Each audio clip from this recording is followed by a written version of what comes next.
Rain hammered the glass doors of the 27-story building as Maya Carter stood outside, holding her sleeping 5-year-old son against her chest. Her shoes were soaked, her phone battery was dead, and in her purse sat exactly $4.17. Inside the lobby, men in tailored suits walked past without noticing her. Women in heels tapped across marble floors carrying coffees that probably cost more than Maya's dinner budget for the week. She looked down at her son, Noah, wrapped in an oversized hoodie.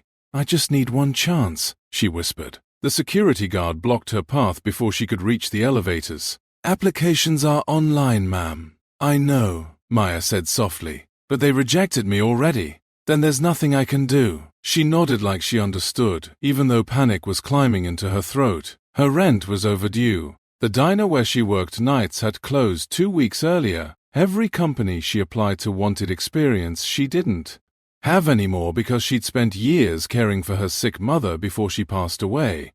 No one wanted a 32-year-old single mom with gaps in her resume, especially not a billion-dollar company like Western Global. Maya turned to leave when a voice behind her stopped her cold. "What's going on?" The lobby went silent. Daniel Weston had just walked in, the CEO himself. Tall, calm, wearing a dark coat still dusted with rain, he looked nothing like the screaming executives Maya had seen online. But his presence changed the entire room instantly. The security guard straightened. "Sir, she doesn't have an appointment." Daniel's eyes moved to Maya, then to the little boy asleep on her shoulder. Something in his expression shifted. "You came here in this weather?" he asked. Maya swallowed her pride. "I'm not asking for charity," she said. "I'm asking for work." Most CEOs would have walked away. Daniel didn't. "What kind of work?" "Anything." He studied her for a long moment. Then he said something nobody expected.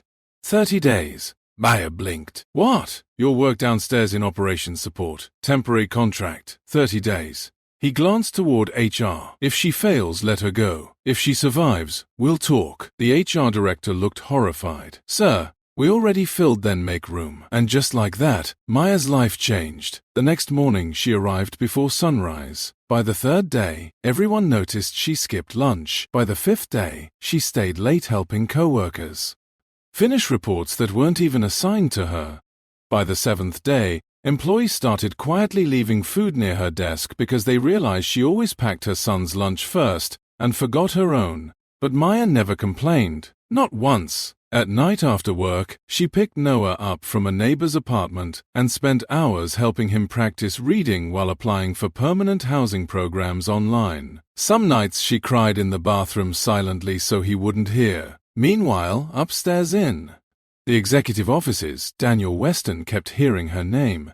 She fixed the inventory issue. She stayed until midnight helping accounting. She covered for a sick coworker. She refused overtime pay because payroll made an error in her favor. That last one caught Daniel's attention. In a company filled with executives fighting over bonuses, a struggling single mother had returned money she desperately needed. One evening, Daniel walked through operations unexpectedly. Most employees panicked when they saw him. Maya didn't even notice him at first because she was crouched beside an older janitor helping him pick up spilled folders. "You don't have to do that," the janitor told her. "Yes, I do," Maya replied with a smile. "Everybody deserves help sometimes." Daniel stood there quietly, watching. For the first time in years, he felt ashamed because Western Global had become efficient, but not human. And somehow this exhausted single mother reminded everyone what humanity looked like. Over the next few weeks, Daniel found himself looking for excuses to visit her department. He learned Noah loved dinosaurs. He learned Maya hadn't bought herself a winter coat in 3 years because children came first. He learned she used to study finance before dropping out to care for family. And he learned something else. She was brilliant, not loud, not arrogant, not political, just smart. One afternoon during a staff meeting, Maya quietly pointed out an accounting discrepancy everyone else missed. The room froze because her correction saved the company nearly $2 million. The department manager stared at her in disbelief. "Where did you learn that?" Maya hesitated. "From my father." "Your father worked in finance?" She nodded once but changed the subject quickly. Daniel noticed, and for the first time, curiosity replaced sympathy. On day 29, Western Global held its quarterly board meeting. The most powerful people in the company gathered around a massive glass table, overlooking the city skyline. Maya was downstairs organizing files when HR suddenly rushed toward her. "The board wants to see you." Her stomach dropped. She thought she was being fired. When the elevator doors opened upstairs, every executive turned to look at her, some confused, some pale, and one older board member looked like he'd seen a ghost.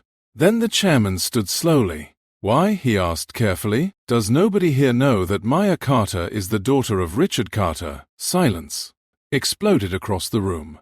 Richard Carter, the co-founder of Western Global, the man who helped build the company from a tiny startup before disappearing from public life nearly 20 years earlier. Several board members stared at Maya in disbelief. "That's impossible," someone whispered. But it wasn't. Maya lowered her eyes. "My father left the company before he died," she said quietly. "I never used his name because I didn't want special treatment." The room became painfully still. Looked stunned. "You're telling me," one executive said sharply, "you could have walked in here as an heir to this company?" Maya's voice trembled slightly. "My father spent his last years regretting what success did to people he loved. Before he died, he told me something." She looked around the room. "He said character matters more when nobody knows who you are." Nobody spoke. Then the oldest board member slowly smiled. "Sounds exactly like Richard." Another executive cleared his throat. Awkwardly. "She returned payroll money," he admitted quietly. "She saved the company millions," another added. "And she's been working downstairs this entire time?" someone else asked. Daniel stared at Maya, realizing the woman everyone overlooked had more integrity than half the people sitting at that table. Finally, the chairman spoke again. "Miss Carter, your father once told this board that the future of Western Global should belong to people who serve others, not themselves." He paused. "Today, I think we finally met one." Maya's eyes filled with tears she tried desperately to hide, not because of the recognition, not because of the money or the company, but because after years of struggling alone, someone finally saw her. The boardroom stayed frozen for several seconds after the revelation. Maya Carter stood near the glass table, feeling every stare press down on her like weight she couldn't escape. Not fear exactly, more like exhaustion mixed with disbelief that her past had finally caught up to her in the worst possible way. Daniel Weston didn't speak at first. He was watching her differently now, not as an employee, not as a struggling hire, but as something far more complicated. Finally, the chairman broke the silence. "Why didn't you disclose this from the beginning?" Maya's fingers tightened around the edge of her folder. "Because I didn't come here as Richard Carter's daughter," she said quietly. "I came here as someone trying not to fail her son." That sentence landed harder than any corporate announcement ever could. A few executives shifted uncomfortably. One of them muttered, "This changes everything, Don." "No," Daniel said suddenly. All eyes turned to him. "It doesn't." The room stilled again. He stepped closer to the table, gaze steady. She didn't break any rules. She didn't use her name. She didn't ask for advantage. If anything, his eyes flicked to Maya. She worked harder than anyone here while hiding something that could have changed her life. A pause, then softer. "That tells me more about her than her last name ever could." Maya looked at him, surprised. For the first time since walking into that building, she felt like she could breathe. But not everyone agreed. A senior board member leaned forward. "With respect, Daniel, this introduces conflict of interest. If she's the daughter of a co-founder, her position in this company is no longer neutral." Maya's chest tightened again. She knew what was coming. Jobs disappeared quickly when politics entered the room. Daniel didn't respond immediately. Instead, he opened the file in front of him and glanced at her performance records. Then he said something no one expected. "She's not leaving." Murmurs spread instantly. "That's not your decision alone," someone said. Daniel met their eyes calmly. "No," he agreed. "It's the company's decision. So let's make it one based on facts." He turned the folder around. 30 days, 0 absences, 0 complaints, 2 major systems improvements, 1 verified financial correction that saved us millions, and multiple documented cases of assisting departments outside her role. He tapped the paper once. "This isn't nepotism, this is impact." The room went quiet again. Maya stood still, heart pounding. Daniel finally looked at her directly. "And I still have one question for you," he said. Her voice came out barely above a whisper. "What? Why take a temporary job when you knew you had a legacy here?" Maya hesitated. For a moment, she looked like she might not answer at all. Then she said, "Because I didn't want a legacy that wasn't earned in the dark first." That hit differently. Even the harshest board members said nothing, but the tension wasn't gone. It had just changed shape. Over the next hours, the meeting continued behind closed doors without Maya present. She was asked to wait outside the executive suite with a glass of untouched water in front of her. No one spoke to her, but she could feel it. Everything was shifting. Downstairs, rumors spread fast. By evening, the entire company was whispering, "She's a founder's daughter. She's getting promoted. She was testing us. She's probably taking over." Maya heard none of it directly, but she felt the distance growing between her and everyone who had once spoken to her normally, except one person, Daniel Weston. When the meeting finally ended, he found her sitting alone in the hallway. No suit jacket, no CEO mask, just a man tired from decisions. "They didn't fire you," he said. Maya exhaled slowly. "That's good, but they didn't promote you either." She nodded like she expected it. Daniel studied her for a moment. "You know what they're afraid of?" Maya gave a small, tired laugh. "That I didn't earn it." "No," he said immediately. "They're afraid you did." That made her look up. He continued, "Because if you can walk in here with nothing but a name you refuse to use, and still outperform half this building, then it means the system they've been protecting isn't as stable as they thought." Silence, then softer. "And systems don't like being questioned." Maya looked down at her hands. "I never wanted to challenge anything," she said. "I just wanted to survive." Daniel nodded slowly. "I believe you." That was the first time someone in his position had said it to her without hesitation. A pause stretched between them. Then Maya spoke again. "What happens now?" Daniel didn't answer immediately. Instead, he glanced. Through the glass walls of the building, the city lights spreading far into the distance like a living network. Then he said, "Now they decide whether Western Global stays what it is, or becomes something better." Maya frowned slightly. "And where do I fit into that?" Daniel turned back to her. "For now," he said, "you stay exactly where you are." She blinked. "That's it?" A faint, almost rare expression crossed his face. "No," he said, "that's where it starts." The next morning, Western Global didn't feel like the same company anymore. It wasn't louder, it was quieter, too quiet. People stopped laughing at desks. Conversations ended when Maya walked past. Even the ones who used to greet her warmly now hesitated, like they were trying to decide what version of her they were allowed to see. She noticed. Of course she noticed, but she said nothing. She just kept working. Down in operations, Maya arrived earlier than everyone else again. Noah was at school now, and for the first time in months, she wasn't rushing between panic and exhaustion. Still, something about the building felt different when she swiped her access card. Her ID still said, "Temporary staff."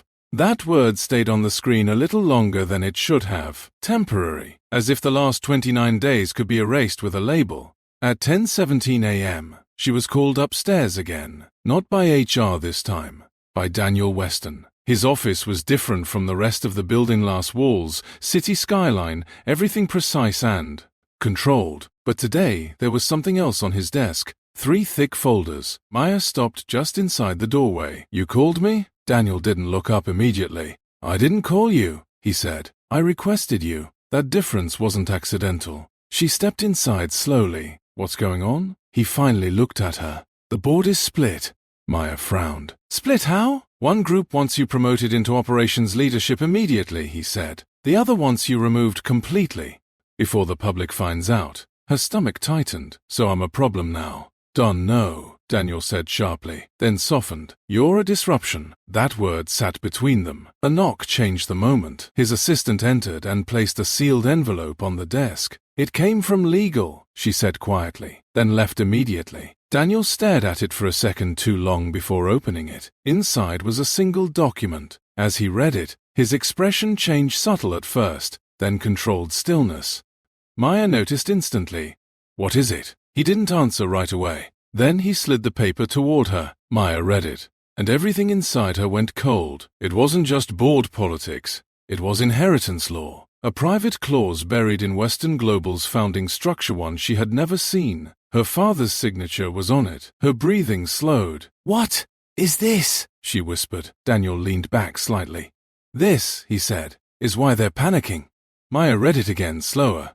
The clause stated that if any direct descendant of Richard Carter demonstrated operational competence and ethical leadership under evaluation conditions, they could trigger a legacy review, potentially reshaping voting control in the company. Her fingers went numb. "I didn't know this existed." "I believe you," Daniel said again. But his eyes were sharper now. "And that's exactly why it's dangerous." Maya looked up.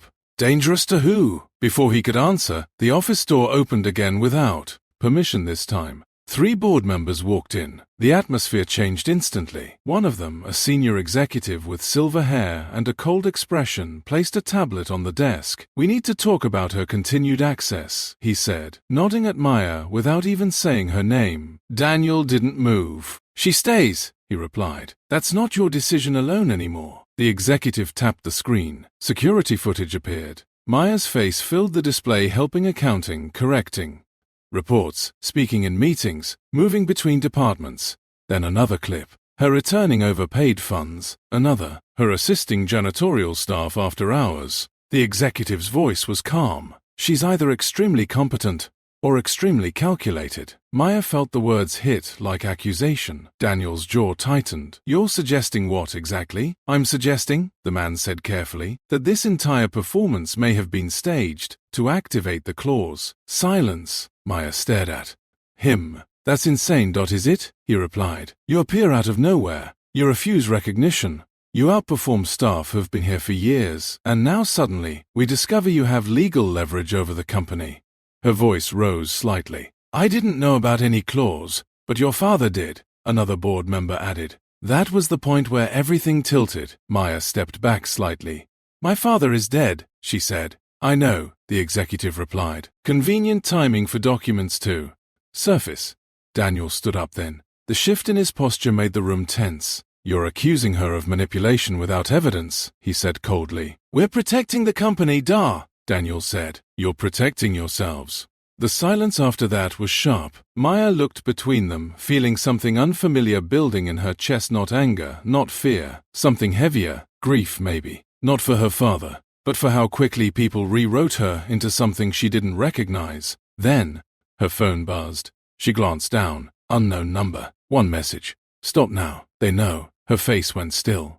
Daniel noticed immediately. "What is it?" she showed him. His expression changed for the first time that day. Not confusion, concern. The board member narrowed his eyes. "Who sent that?" Maya shook her head slightly. "I don't know." But Daniel was already thinking. Fast. Too fast. He looked at the security feed again, then at the document, then at Maya, and quietly said, "This isn't just internal politics anymore." The executive frowned. "What are you implying?" Daniel's voice dropped. "I'm implying someone outside this building is watching her." A long pause. Then the elevator dinged. No one moved, because no one had summoned it. The doors opened, and a fourth figure stepped out. Someone no one expected to see. Someone from Maya's past, who knew exactly who she was before Western Global ever did. The elevator doors stayed open longer than they should have. A cold draft slipped into the executive floor, and then the man stepped out. No one spoke. Not at first. He was older, mid-50s, sharp suit, polished shoes, but there was something unsettling about the way he looked at Maya, like he had been waiting for this exact moment. Maya's breath caught. "Elias," she whispered. Daniel Weston's eyes shifted immediately. "You know him?" Maya didn't answer right away, because suddenly the room didn't feel like a boardroom anymore. It felt like a trap closing in. Elias gave a small, controlled smile. "Hello, Maya." The board members exchanged confused looks. One of them stepped forward. "Who are you?" Elias didn't even glance at him. "I'm the person who tried to warn your company 10 years ago," he said calmly. "Before you buried Richard Carter's final audit." The room went still. Daniel's expression sharpened. "What audit?" Elias finally turned to him. "The one that explains why this company almost collapsed after its founding expansion." Maya felt her pulse spike. "That's not true," one board member snapped. Elias pulled a thin folder from his briefcase and placed it on the table. "I thought you might say that." He opened it. Pages of financial records, handwritten notes, cross-linked transactions. and at the top Richard Carter's signature again. Maya stepped closer without realizing it. Her father's handwriting, real, undeniable. Her throat tightened. "This is impossible," she whispered. Elias looked at her, softer now but only slightly. "No, Maya. What's impossible is that you were never meant to see any of this." Daniel moved closer to the table. "What exactly are we looking at?" Elias tapped the document. A hidden liability network built during Western Global's early years. Offshore accounts, shadow, investments, and one legal structure designed to transfer controlling rights under specific conditions. A beat. Then he looked directly at Maya. Conditions your father believed would only be triggered if someone in his bloodline proved they could survive inside the company without protection. The room erupted instantly. "That's absurd. This is fabricated. Security." But Daniel raised a hand, and silence returned instantly. He looked at Elias. "And you're saying she's part of that condition?" Elias nodded. "Not part of it," he corrected. "The center of it." Maya stepped back slightly. "No," she said firmly. "I didn't come here for any of this. I didn't even know this existed." Elias studied her for a long moment. "I believe you," he said quietly. That made Daniel turn sharply. "You believe her, but you still walked in here with this?"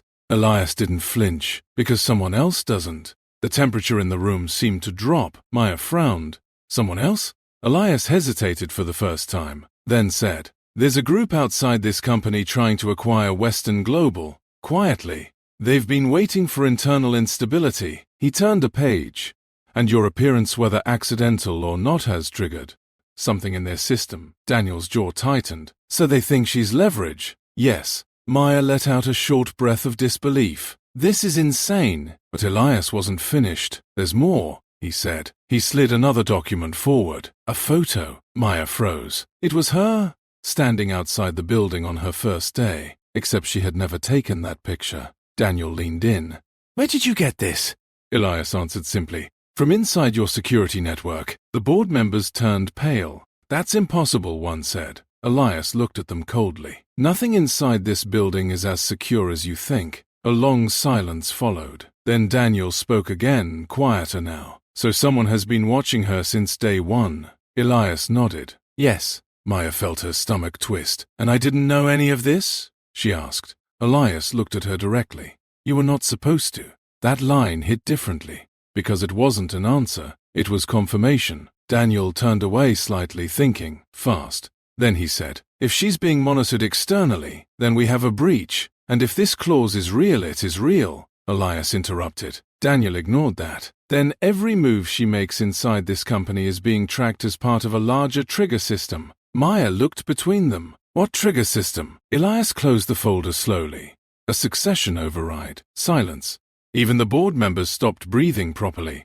Daniel's voice dropped. "Explain." Elias met his gaze. "If Maya Carter meets specific performance thresholds under unprotected conditions, control of Western Global does not remain with the current board."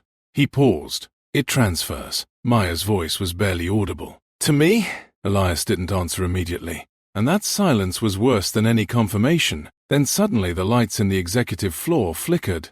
Once, twice, and every screen in the room turned on at the same time. A single line appeared across all monitors. Day 30 initiation protocol active. Maya took a step back. Daniel looked at the screens, then at Elias, and finally at Maya. "What did you walk into?" he said quietly. And for the first time since entering Western Global, Maya had no answer. The executive floor didn't just go quiet. It locked in place. Every screen still glowed with the same message. Day 30 initiation protocol active. Then, without warning, the building's security doors clicked shut one by one. Not alarmed, controlled, like the system itself had decided who could stay inside. Maya's breath caught. "This is not normal," she whispered. Daniel Weston was already moving. "Security override," he snapped into his calms. "Who activated this?" Static. No response. Elias stood still, watching the screens like he already knew what would happen next. "The system isn't answering," one board member said nervously. "It's internal." Daniel turned sharply. Internal doesn't mean untraceable, but even he looked unsettled now, because Western Global's internal systems were not supposed to behave like this. Maya took a slow step back. "I didn't do anything," she said quickly. "I swear I didn't trigger this." Elias finally spoke, voice lower. It wasn't triggered by action, a pause. It was triggered by confirmation. Daniel looked at him. Confirmation of what? Elias turned toward Maya. That you survived until day 30. Silence hit the room like a physical force. Maya's face went pale. That's not possible, she said. It's just a job evaluation, that's what. You told me. Daniel frowned. That's what it was supposed to be. Elias shook his head slowly. Number. It was never just employment. He tapped the screen again, and a new set of data appeared. Maya's entire 29 days mapped. Every task, every decision, every interaction, every moment she chose to help instead of ignore. Daniel's eyes narrowed as he read it. This is behavioral profiling. Elias nodded. A live test. Maya stepped forward. Test for what? No one answered immediately, because the answer didn't feel real. Then Elias said it anyway. For leadership under pressure without corruption. The board members reacted instantly. This is unethical. This is illegal. This is insane. But Daniel didn't speak. He was still reading, still connecting the pattern. And slowly, his expression changed. Because it wasn't random. It was structured, designed, like someone had built an invisible evaluation system on top of the company itself. Maya's voice cracked slightly. So you hired me to test me? Daniel looked up immediately. No, he said firmly. I didn't hire you for this, Elias interjected quietly. But someone did. That changed the air again. Maya turned sharply. Who? Elias hesitated. For the first time, uncertainty entered his voice. That's what I've been trying to find out for years. A silence followed. Then Daniel spoke again, sharper now. If this system has been running inside Western Global, we have internal sabotage at architectural level. He looked at the board. And someone on this floor knows exactly how it works. The room stiffened, eyes shifted, suspicion spread instantly. Maya felt it too, the sudden distance, the way everyone looked at everyone else like strangers. Then a new sound, footsteps, slow, deliberate, coming from the hallway outside the executive suite. The door sensors didn't react, like whoever was approaching had already been cleared. Maya turned toward the glass wall. A silhouette appeared behind it, standing perfectly. Still, watching them, Daniel's voice dropped. Who is that? No one answered. The silhouette raised a hand and pressed something against the glass, a small device. Then the entire executive system flickered again, and a voice came through the room's speakers. Calm, familiar, male. You've done well, Maya. Maya froze instantly, because she recognized it, but she couldn't believe it. Daniel turned sharply toward the ceiling speakers. Identify yourself. A pause. Then the voice answered. You! Already know who I am. Maya's lips parted slightly. No, she whispered. The board members looked confused. Elias went still, and Daniel slowly turned toward Maya. You know this voice? Maya's eyes were fixed on the glass, because the silhouette outside slowly stepped closer, into the light. And when she finally saw the face, her entire past collapsed into one moment, because the man standing outside the boardroom was someone she thought she would never see again. The man outside the glass stood completely still. But his presence wasn't still at all. It filled the room like pressure building under skin. Maya couldn't breathe properly. Her hands trembled slightly at her sides. No, she whispered again, softer this time, like saying it louder would make it real. Daniel Weston's gaze shifted between her and the figure outside. Who is he? Daniel asked, voice controlled but sharp. Maya didn't answer. Because she couldn't. The man outside finally raised his head fully into the light. Older now, sharper, more controlled, but his eyes hadn't changed, and that was the worst part. Elias exhaled slowly. So it's true, he muttered. One of the board members snapped. What is going on? Someone explain this immediately. But no one did, because the system speakers crackled again, and the voice returned. I told you not to come here, Elias. Elias didn't look surprised. I had to. The man outside tilted his head slightly, as if amused.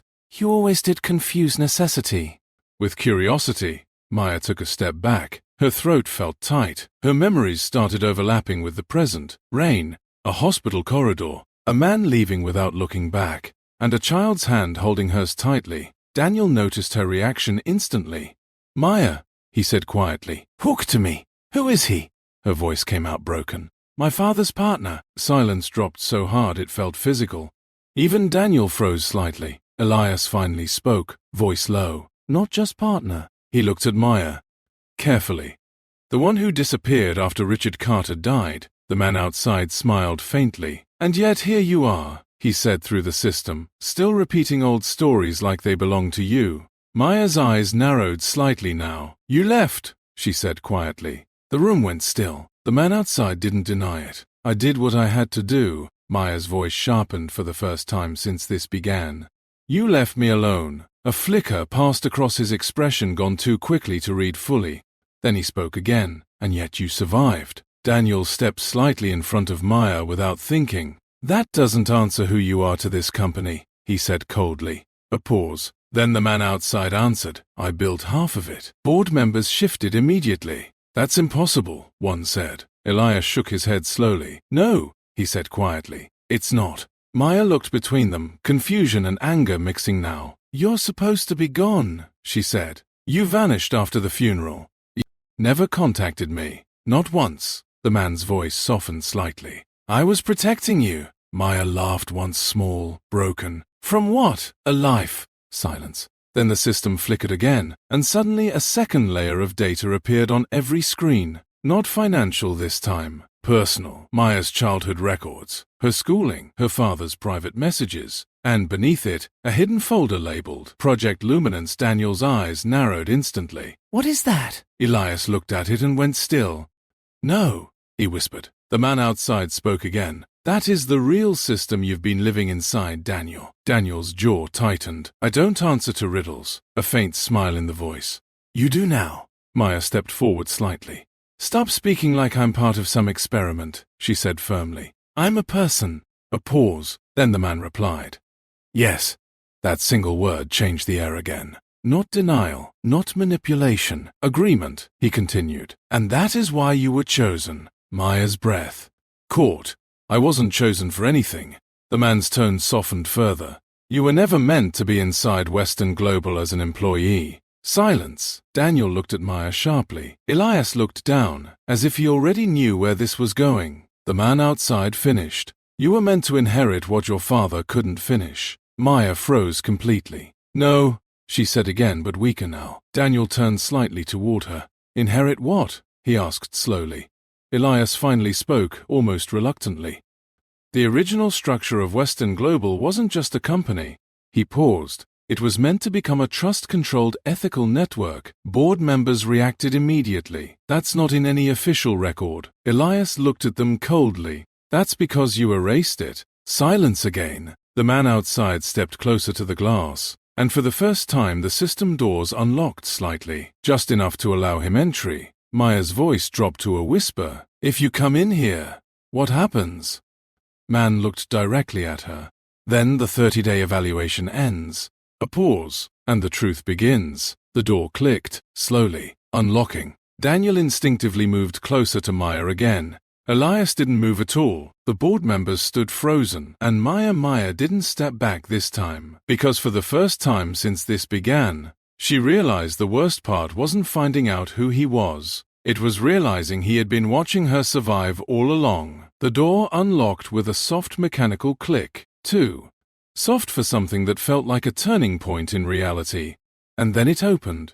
Slowly, deliberately. The man stepped inside the executive suite, like he still owned time itself. No rush, no hesitation, just certainty. Maya didn't move. Neither did Daniel. But the tension in the room changed instantly, like oxygen had been replaced with something heavier. Elias finally spoke under his breath. So it's really happening. The board members stayed frozen, watching the man enter like they were, witnessing something they didn't have clearance to understand. He stopped a few steps inside. His eyes went first to Maya, not the board, not Daniel, only her. And that alone made Daniel's jaw tighten. You built this system, Daniel said coldly. The man didn't deny it. I designed it, he corrected calmly. Then his gaze shifted slightly. But your company made it ugly. A silence followed. Maya's voice broke through it. Why me? She asked again, softer now. Why put me through all of this? The man finally softened his expression just slightly. Because you were the only variable I couldn't simulate. That sentence landed differently. Even Daniel looked unsettled. Elias exhaled slowly. You're talking about predictive modeling at human level again. The man glanced at him. Not modeling, he said. Observation. Maya shook her head. You're speaking like I'm not real. His voice lowered. No, Maya. You're the only thing in this room that is. That made the room go still in a different way. Not fear, confusion. Daniel stepped forward slightly. Explain Project Luminance, now. The man finally turned toward him fully. Project Luminance was never meant to create a company. A pause. It was meant to identify leadership that survives corruption instead of becoming it. One of the board members snapped, We are not part of any experiment. The man's eyes flicked to him. You were always part of it. You just passed the early stages. That shut him up instantly. Maya looked down at her hands. You said my father was involved, she whispered. For the first time, something shifted in the man's expression, a flicker of something like regret. Yes, Daniel noticed immediately. So Richard Carter wasn't just a co-founder. The man nodded once. He was the original ethical architect. Elias finally stepped forward. And when he died? A pause. The man's voice changed slightly. The system fractured. Maya looked up sharply. Died? Silence. Daniel turned toward Maya quickly. You didn't know? Her face tightened. I was told it was an accident. The man didn't correct her. But he didn't agree either. And that silence said enough. The screens in the room flickered again, this time displaying a countdown. Final integration sequence. 00.09.58. Maya stepped back slightly. What is that? Elias looked at it, face pale. This isn't just evaluation anymore. Daniel turned sharply. Then what is it? Elias hesitated. Activation. The man spoke again, calm as ever. When Maya reached day 30, the system was designed to decide one thing. He looked at her directly. Whether Western Global continues as a corporation, a pause, or transitions into what your father originally intended it to become. Maya's voice shook slightly. And what did he intend? The man answered simply. A system that cannot be bought. Silence. Then Daniel spoke quietly. And if she refuses? The man looked at Maya. For the first time, his voice softened completely. Then, everything resets. Maya blinked. Resets to what? He didn't answer immediately. Instead, he stepped one pace closer and said, To before you walked into this building. The room went completely still. Even the countdown on the screens continued silently in the background. Maya's breath caught. You're saying, she whispered, you can erase everything. The man didn't deny it. I'm saying you were never meant to carry this alone. Daniel stepped forward immediately. That's not your decision to make. The man finally looked at him fully. No, he said, it never was. A long silence followed. Then Maya spoke again, barely audible. If I walk away, the countdown slowed for a second. Everyone turned to her. She swallowed. What happens to them? She nodded slightly toward Daniel. Toward the board, toward the building itself. The man's answer came quietly. Then they stay what they are. A pause. And you go back to surviving instead of choosing. The countdown hit. 00.08.12. Elias suddenly looked at Maya. This isn't just about inheritance, he said urgently. It's about control of the entire framework your father built. Daniel turned sharply. Framework for what? Elias hesitated, then finally said, a system that decides who deserves power based on how they behave when no one is watching. Maya's eyes slowly lifted, and for the first time since day one, she looked at the man who brought her here without fear, only understanding. You didn't test me, she said quietly. Pause. You were waiting to see if I would break. The man's expression didn't change, but his voice did. No! He looked at her fully. I was waiting to see if you would choose. The countdown continued. The room held its breath, and Maya, standing in the middle of everything she never asked for, finally spoke her next words carefully. Not to the board, not to Daniel, not even to the man who built the system, but to the decision waiting inside the countdown. The countdown on the screens kept falling. 00.06.41, 00.06.40, 00.06.39. Every second felt like it was rewriting the air inside the room. Maya stood still in the center of it all. A single mother in a corporate empire, a daughter of a forgotten legacy, a variable inside a system no one fully understood. Daniel Weston watched her carefully now, not as CEO, but as someone realizing he might be watching a turning point in history. Elias didn't speak anymore. Even the board members had stopped arguing, because they all understood something now. This was no longer about business.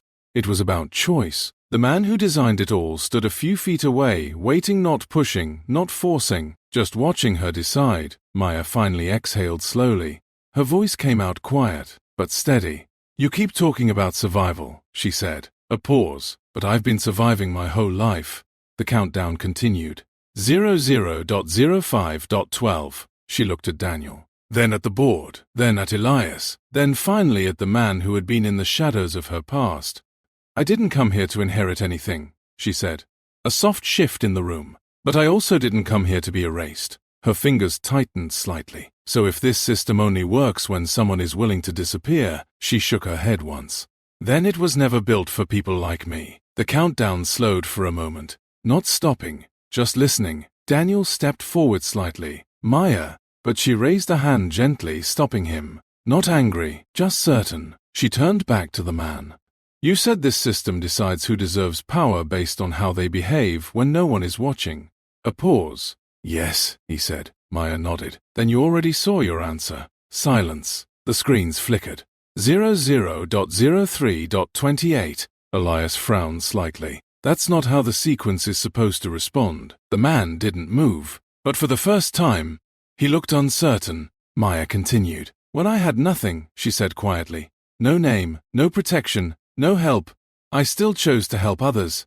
She looked down, slightly. "Not because I was being tested." A pause. "But because that's who I am." The countdown dipped, then stabilized. Daniel's expression shifted. He understood now. Maya wasn't fighting the system. She was refusing to be defined by it. The man finally spoke. "Then you understand what comes next."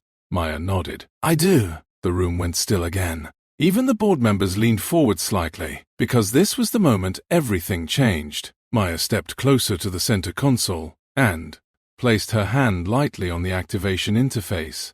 Daniel's eyes widened slightly. "Me, I don't." She didn't look back at him, not because she didn't care, but because she had already decided. "I'm not inheriting control," she said softly. A pause. "I'm rewriting the terms." The system responded instantly. User intervention detected. Final choice required. The room held its breath. The man watched her closely now. Elias looked down, almost like he already knew the outcome. Daniel stepped forward. "One last time. Whatever you're about to do," he said quietly, "you don't have to do it alone." That made her pause. Just for a second, she looked at him over her shoulder. And for the first time since day one, she smiled faintly. "I know." Then she pressed the interface. The screens went white. A sudden silence filled the entire building, like the world itself had stopped listening for a second. Then the system displayed. "Protocol overridden. New framework accepted." The man closed his eyes briefly. Not in defeat, but in confirmation. Elias exhaled slowly. "It chose her," he whispered. Daniel looked at the screen, stunned. "You just changed the entire company structure." Maya finally turned around. Her voice was calm. "No," she said softly. "I changed what it means to be chosen." The system stabilized. The countdown disappeared. And for the first time in Western Global's history, there was no override protocol left, only silence. The man finally spoke again. "You didn't follow the system." Maya met his eyes. "No," she said. "I outgrew it." A long pause. Then, unexpectedly, he nodded, almost respectfully. "Then it ends here." He turned slightly toward the board. "You all answer to her now?" Immediate chaos erupted. "No, this is not legal. This cannot stand." But Daniel raised his voice over them. "Enough." Silence fell again. He looked at Maya, and for the first time his expression softened fully. "What now?" he asked. Maya looked around the room, at the building, at the system, at the people who once treated her like she didn't belong. Then she looked at Daniel's office behind her and said, "Now we make sure no one ever needs permission to survive again." Outside, the city lights of New York or any city like it kept glowing. But inside Western Global, something fundamental had changed. Not power, not ownership, but direction. And for the first time in 30 days, Maya Carter wasn't being evaluated anymore. She was deciding what came next.